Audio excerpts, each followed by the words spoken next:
kejadian Pak, dipaksa-paksa dia tidak belajar. Nyembayang ke mayat lagi dia tahu, dipaksa-paksa laju rukuk. Sembayang mayat rukuk. Ditanya, "Apa kabar rukuk?" Dia mak pula lautan katanya. Ada pula nih anak SMP, anak sekolah di MTS, nanya ngai ini Kak Kumri. Kata gurunya tadi, "Kamu praktek ngambil lo mana cara kita katanya mandi wajib." Tanya Kang, kamu di rumah. Balik ke rumah, nanya ngai gendong. Tanya Kang ini neng kabatu katanya. Aku dia apa lagi? Udah ditanya Kang ini neng. Pertama kata ini tadi, kaba basuh tangan, dibasuh tangan bersih-bersih. Jangan sampai masuk ke ndek banyak tuh. Nah, yang kedua ambil wuduk kaba kan. Nah, yang ketiga tulis, ucapu tulis katanya. Ucapu jampin je tulis. Nawa itu Saumaudin. Kata cucung kan apal, dia kan adu katanya ini kan doa puasa katanya kan. An adai fardu sahri Ramadan hazi sanati lillahi ta'ala. Oh ini katanya ini doa anak puasa cacar lah bercucung titulah aku baca. Lah bercucung babari baca titulah kama mana mandi wajib lagi dia terti. Untung dia Allahumma lakasumtu. Nah maka harus belajar. Bapak Ibu hadirin sekalian rahimakumullah. Jadi kalau tadi kita menceritakan Rasulullah itu cinta kepada umatnya fid dunia wal akhirah. Nah sekarang kita yang ngaku umat Nabi Muhammad nih tuapunian lokmananian cara kita membuktikannya kecintaan kita itu kepada Rasulullah sallallahu alaihi. Lokmananian buktikannya maka kita tadi tidak tergolong gimana aku anggau. Yang pertama adalah membuktikannya adalah sering-seringlah kita bersalawat kepada Rasulullah sallallahu alaihi. Karena ibadah yang dijamin yang langsung diterima oleh Allah Subhanahu wa taala itu adalah bersalawat kepada Rasulullah sallallahu alaihi. Satu kali kita bersalawat dijamin oleh Allah Subhanahu wa taala dibalas 10 kebajikan. Kalau ibadah-ibadah yang lain itu Pak Bu belum tentu diterima oleh Allah Subhanahu wa taala. Ibadah puasa kita, ibadah solat kita, ibadah kita ilok ngagi jema, ibadah lain-lain itu umroh dan lain sebagainya belum tentu diterima oleh Allah Subhanahu wa taala. Karena ibadah-ibadah yang sedemikian itu yang pertama kita jauh dari kehusukan dan yang kedua ibadah kita itu sangat mudah sekali ditunggangi oleh hawa nafsu sehingga menimbulkan riak dan lain sebagainya. Akan tetapi kalau bersalawat tidak ada ndak riak ndak lumana kena pergi. Kalau salawat dijamin oleh Allah sekali salawat dibalas 10 kali. Kalau 10 kali ya berapa kan? Kalau 10 kali berapa? 100. Maka begitu pintarnya para ulama-ulama terdahulu menciptakan paling banyak nyanyian ini, nyanyian salawat. Ada salawat Jibril, ada salawat Naria, ada salawat apa lagi Pak? Banyak. Pokok salawat-salawat itu diciptakan oleh para ulama karena nilai daripada salawat itu luar biasa di hadapan Allah Subhanahu wa taala. Maka dengan bersalawat keindahan-keindahan di dalam ibadah itu untuk menutupi segala kekurangan-kekurangan ibadah kita itu, salawat itu dijadikan andalan di dalam kita beribadah kepada Allah Subhanahu wa taala. Kenalah lolok salawat apa nama Jibril? Sallallahu alaihi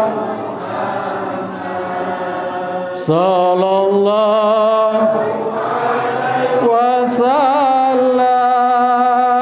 Sallallahu Muhammad sallallahu alaihi wasallam. Ada pula salawat ketika kita melaksanakan acara pernikahan, membahas kami dusun nunak ke anak. Banyak sampai nitik kaya mata. Salatullah salamullah ala Taha Rasulillah. Salamullah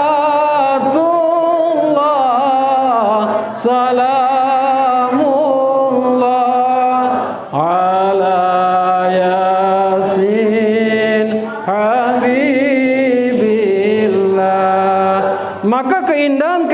ibadah khususnya bersolawat ini ndak lagu Jawa langsung nyala tadi. Tahu Pak?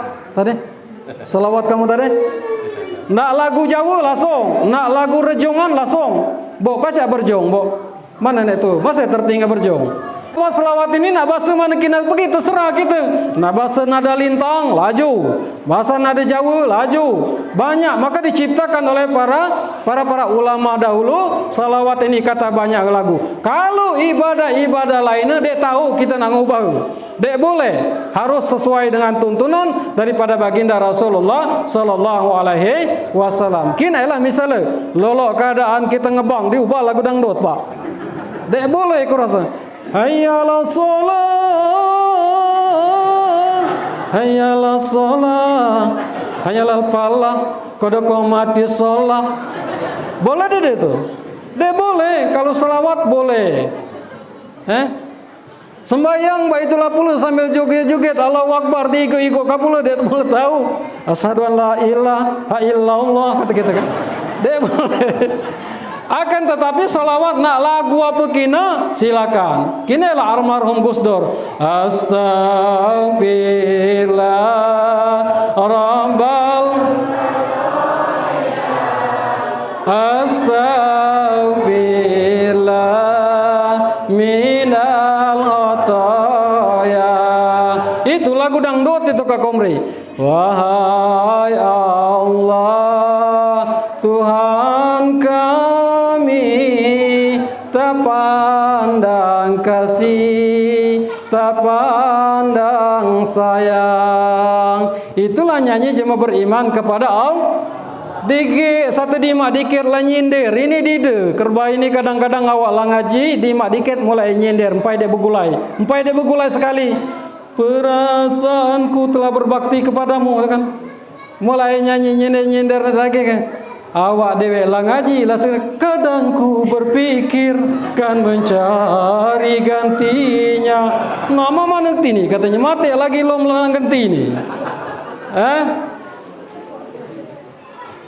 Kalau lah ngaji, kalau kita ngaku jemaah beriman, maka kita harus penuhi hari-hari kita itu dengan ibadah, dengan berzikir, minimal kita berselawat kepada Allah Subhanahu wa taala, khusus baginda Rasulullah sallallahu alaihi maluan yang kita tidak bersalawat itu. Mengapa? Karena Allah sendiri telah telah menjelaskan di dalam Al-Qur'an, innallaha wa malaikatahu yusallu ya ayyuhallazina amanu sallu alaihi wa sallimu taslima.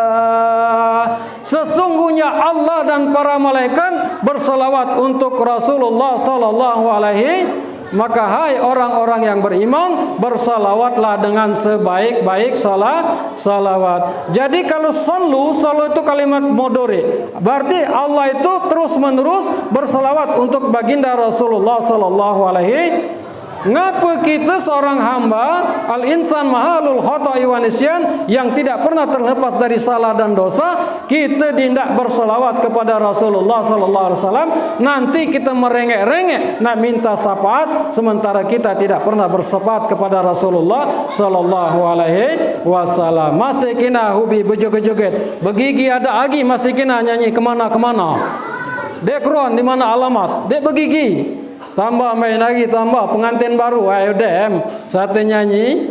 Mari kita panggilkan untuk melepas masa lajangnya. Kita panggilkan kedua mempelai. Dipantau ni kan. Kardus siapa? Ditanya lagi lagu apa kan? Lagu Cuma Kamu. Ai sengenya nideng-nideng ni lo nek gaduh itulah gede ni kan. Lah dek keruan lagi singko mana tua mana nana. Bergaduh. Cuma kamu sayangku di dunia ini. Terus kardus terus bermain tanah. Cuma alat di pokok lonceng pertama laris itu tadi. Kamu sayangku di dunia ini, Jawa pengenalan nangger-ger. Tanpa kamu, kan? Tanpa ku rasa dunia ini. Kata kita nek tua-tua di belakang tuh Kang, hei paling bertahan 9 bulan itu ngubah lagunya. Nah ternyata balik ngubanian satu balik bebantah dia tahu ke menyelesaikannya dalam permasalahan karena dia belajar tadi baliklah serirang mana katanya laki dengar entah lah dia serasa lagi merantot lamek tadi nyanyi tanya ke yang MC lagu apa baca lagu katanya lagu keren dia berjudul-judul itu kan karena lama sekali karena dia tahu kan menyelesaikan permasalahan dalam kehidupan. Terpaksa aku pergi jauh darimu, tak tahan rasanya terus bersamamu. Apa katanya sampai 3 bulan. Lama-lama sambung lagi wanita mana pasti tak tahan. Apabila suami ringan tangan. Nah, kan masa gagal itu berarti katanya. Masa gagal jengking lakinya gitu kan. Nah, maka tidak lain dalam peringatan Maulid Nabi Muhammad SAW, ubahlah kebiasaan-kebiasaan buruk itu kita isi dengan salah. Yang lebih ngeri lagi lah nyanyi di panggung pasangan ngentu. Pasangan ngentu betina, nanya kau ngentu betina, dek keruan apa gadis apa janda? Kau masih gadis apa sudah janda? Nama mana tini katanya ngagi aku lagi dek keruan apa gadis apa janda? Maka rajin-rajinlah berselawat kepada Rasulullah. Kemudian yang kedua buktinya cintanya kita kepada baginda Rasulullah SAW itu adalah sirah. Apa itu sirah? Yaitu kisah perjalanan Rasulullah SAW sejak beliau hidup sampai beliau meninggal dunia. Nah kita beli bukunya, kita baca tanda cinta kita keruan ke berapa bini Nabi, kita keruan ke berapa anak Nabi, kita keruan ke perjalanan bagaimana Rasulullah SAW itu berjuang, kita baca siapa berjuang, istrinya yang luar biasa hebatnya berjuang, yang paling kaya istri Nabi Muhammad SAW terdepan, yaitu mendorong Rasulullah berjuang, tidak lain adalah istri yang paling tua adalah namanya Siti Khadijah.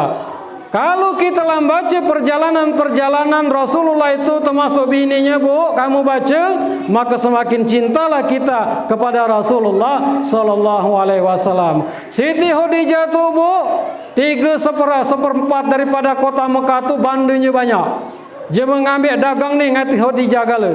Akan tetapi bandanya banyak itu berjuang untuk membantu Rasulullah SAW sampai habis. Sampai habis dikisahkan bahwasanya Siti Khadijah itu sampai dia nyusui anak saja ngeluarkan darah. Saking buntunya. Tampalan bajunya 20 tampalan. Di mana-mana dia malah 20 tampalan tuh di pingging. Lah dia keluar lagi.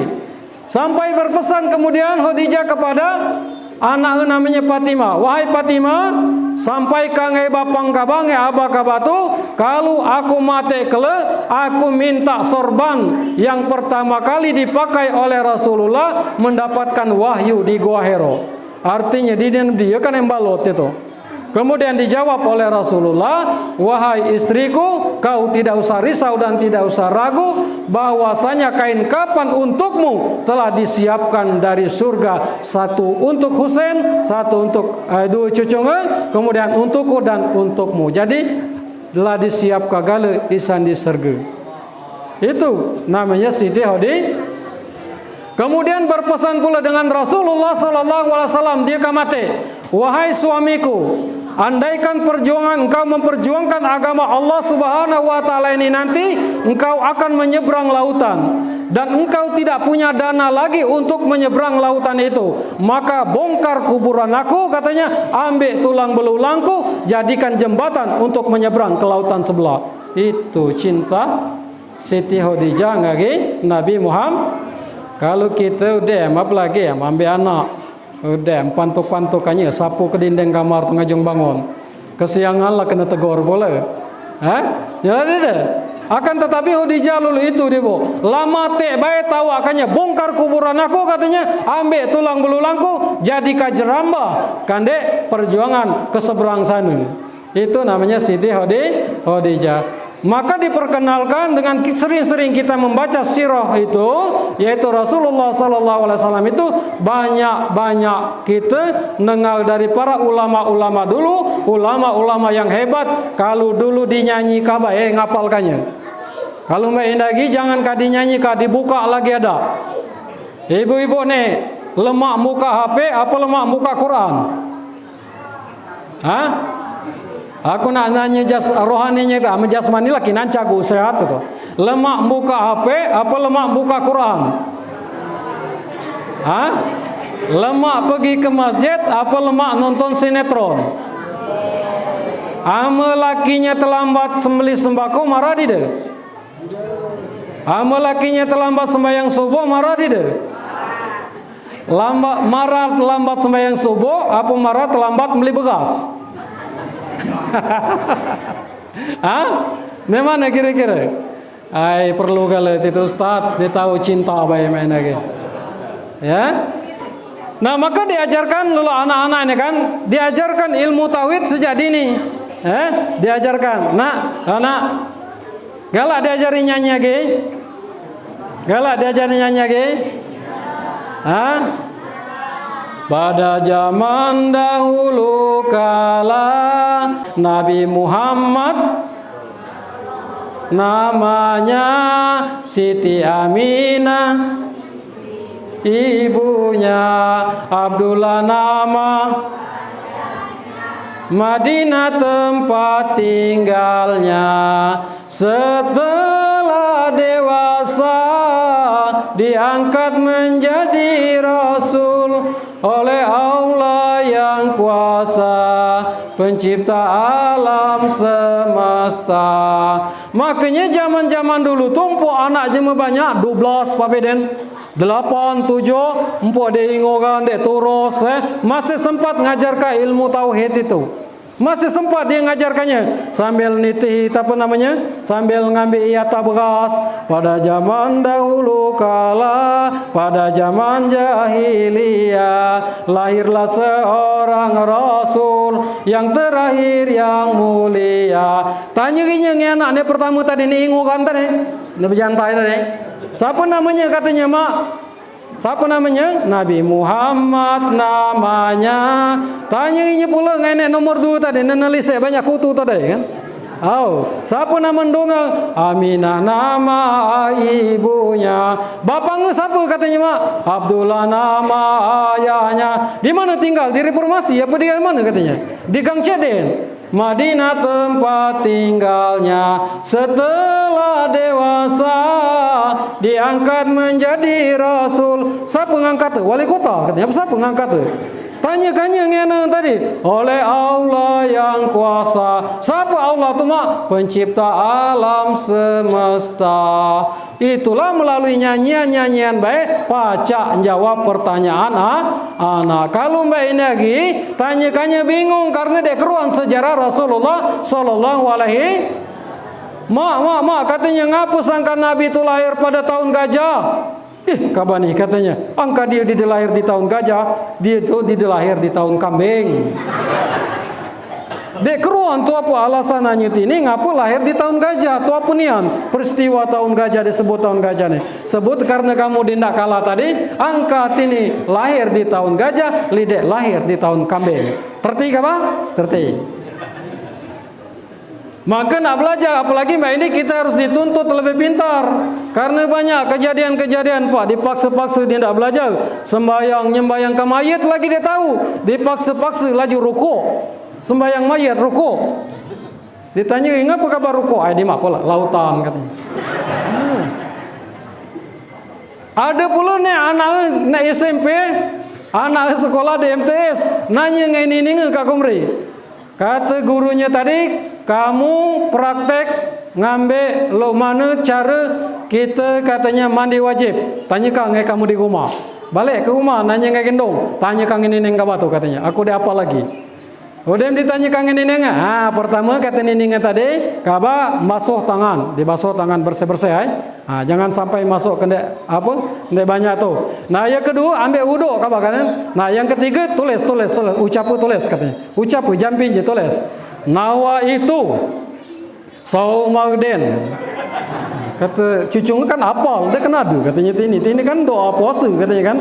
An adai fardu sahri Ramadan hazi sanati lillahi ta'ala. Oh ini katanya ini doa anak puasa cacar lah bercucung titulah aku baca. Lah bercucung bapak baca titulah kama mana mandi wajib lagi dia terti. Untung deh Allahumma lakasumtu. Nah maka harus belajar. Bapak Ibu hadirin sekalian rahimakumullah, terakhir, ini yang terakhir. Kemudian yang terakhir ini itu apa? Yang terakhir? Yang terakhir itu adalah tanamkan kecintaan untuk senantiasa melaksanakan ibadah sholat. Karena sholat inilah merupakan benteng utama kita menjalani kehidupan ini. Dan sholat ini merupakan ra'su fi kulli amali. Sholat ini adalah kepala dari seluruh amal ibadah. Kalau sholat kita baik, maka akan baik pula seluruh amal ibadah kita. Kalau sholat kita tidak baik, maka akan hancur juga seluruh amal ibadah kita. Maka ketika Allah Subhanahu wa Ta'ala memerintahkan aqimis sholat, dirikan sholat, itu apa tujuannya? Inna sholata tanha anil fahsya wal munkar. Sesungguhnya sholat itu dapat mencegah perbuatan keji dan munkar. Sholat ini nanti, kebiasaan ini nanti akan membantu kita di dunia, di kubur pula, sampai di akhirat. Ketika ditanya man rabbuka, ditanya siapa Tuhanmu, karena kita biasa sembahyang Allahu akbar. Man nabiuka, ditanya ke siapa? Asyhadu an la ilaha illallah wa asyhadu anna. Di dekat ditanyakannya bahasa Inggris. What is your name katanya? Dia dalam kuburan tuh. Kalau jemaah beriman kepada Allah, maka ajarkan solat sedini mungkin, latih solat sedini mungkin, ajarkan solat itu yang baik-baik. Karena solat ini banyak jemaah baik lagi dia tidak belajar cara melaksanakan solat. Kalau dia melaksanakan solat itu belajar, ibadah solat kita itu ditolak oleh Allah Subhanahu. Maka urusan hablum minallah harus berguru. Kalau hablum minan nas boleh kita nak dia berguru. Misalnya ngekak kumri nak menau dia nanam radang, boleh. Paling-paling sama dia berguru kecil. Paling-paling rugi. Akan tetapi kalau ibadah hablum minallah itu ditolak oleh Allah Subhanahu wa Ta'ala. Dek boleh menau-menau. Misalnya kita nunjuk atahiyatul. Yang kita pelajari, yang kita dapat isan di jemaat ulat, tetep di sini lah mantap. Gawe kalat itulah, jangan menau-menau. Sembayang kamu ke lain, ngina aja mengigo lain. Dia penau as kelemak kata kamu penau boleh. Ada pula nih dia satu bocot katanya naik tinggi mana. Ai kata kamu penau pula as kelemak dia penau pula. Ada pula nih dia ngigo-ngigo, ada pula nih maju mundur. Maju mundur. Ada nih ngelinto. Ai penau pula nih tu cengki katanya lo rupu anakku, cengki dia bebegas itu katanya kan. Nek lebih hebat lagi, tepekannya ke balong jema. Ditanya kang apa sangka kapan numpang ke balong jema tu? Tu apa? Katanya aku isan ke kecil sembayang. Lah dia tetata lagi balongku nih katanya kan. Oh, aja kesombong pula bodain. Maka urusan hablum minallah tu harus kita benar-benar berguru. Berguru ke siapa? Yang diturunkan melalui waris-warisan dari Rasulullah sallallahu alaihi wasallam. Yang pertama diwariskan pada ulama urasidin, diwariskan lagi kepada yaitu sahabat 4 tadi, diwariskan lagi kepada tabi'in, tabi'in, kemudian sampai ke bawah ulama al-ulama warasatul anbiya, nyilala sampai ngai jemaah-jemaah tua kita ini. Maka rajin-rajinlah kita datang bersilaturahmi kepada orang tua kita ini. Maka sholat ini harus kita tanamkan dengan sebaik-baiknya kepada anak kita. Nah, Bu, ada cerita terakhir. Ini terakhirnya. Kunjau kalah keteng tuh. Kunjau kalah ada nggak Bu? Bapak Ibu hadirin sekalian rahimakumullah, demikianlah sebenarnya masih banyak yang ingin ku sampaikan karena ini amu ditanyai kalau ceramahnya terus Bu, terus kan. Terus Pak, terus. Hanya di dalam hati itu lama sekali ujokan pula penceramahnya. Ujokan pula katanya kan. Pengen aja malah ngujo, dilepat lagi. Karena kita ini tegur sih Pak. Lah buku saya bagi lagi, oi kudai ka Pak? Minum kudai. Dodo age dewe tadi kan. Kita ini banyak kumpak lotai kambing kadang-kadang. kompak di dalam, di luar benarai. Amde percaya imbang kalah kambing miseng tuh. Benarai itu kan. Nah, demikianlah inilah yang dapat aku sampaikan. Lebih dan kurang saya mohon maaf. Kalau ada yang nyinggung, itu mudah-mudahan sebagai pengobat gitu. Tersinggung tidak, Bu? Gila sama dia tersinggung. Tersinggung tidak, Bu? Nah, dia sehat berarti itu tuh. Karena ada yang menganeng ceramah dia mudah tersinggung. Satu terkabar nelpon aku, Ustadz jangan lagi kamu ceramah pada kami. Ngapa? Ibu itu tuh tersinggung katanya. Lama mati gara-gara tersinggung, darah tinggi. Minta maaf yang sebesar-besarnya. Dimaafkah, Bu? Dimaafkah aku minta maaf? Dimaafkah? Nah, nanti kalau kamu waktu di akhirat nanyakah kamu? Bercakap kan mana katanya Pak Ustadz nge Pak Pari nge Pak Darussalam ini dikina di surga kamu kan kamu cakari boy kalian kami di surga VIP. Nah doa itu harus tinggi Pak ya. Doa itu nak luar biasa, jangan kita minta kata Allah tuh mintalah. Oh doa ini astajib lakum, berdoalah niscaya akan kekabulkan. Jangan minta ya Allah aku minta rezeki dikit baik. Atau ya Allah masukkanlah aku ke dalam surga, pinggir jadilah. Jadi jangan Allahumma ini as'aluka jannatal firdaus, tinggi-tinggi nih oh. Nah, berdoalah jangan tinggi. Demikianlah, mohon maaf saya akhiri. Wabillahi taufiq wal hidayah. Wassalamualaikum warahmatullahi wabarakatuh.